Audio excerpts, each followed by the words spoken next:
Какъв екип е нужен за изграждането на софтуер? В един екип първо трябва да има бизнес анализатор BA.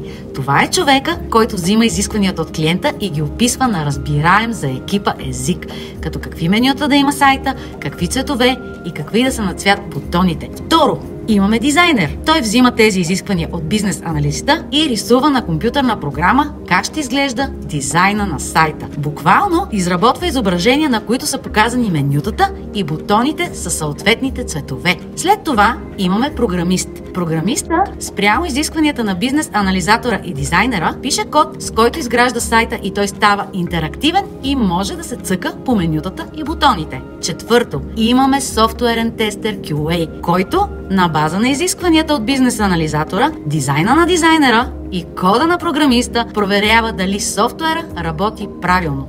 Чете изискванията и проверява дали сайта прави точно това, което е написано. Ако те интересува повече какво прави софтуерният тестер, пиши ми коментарите долу.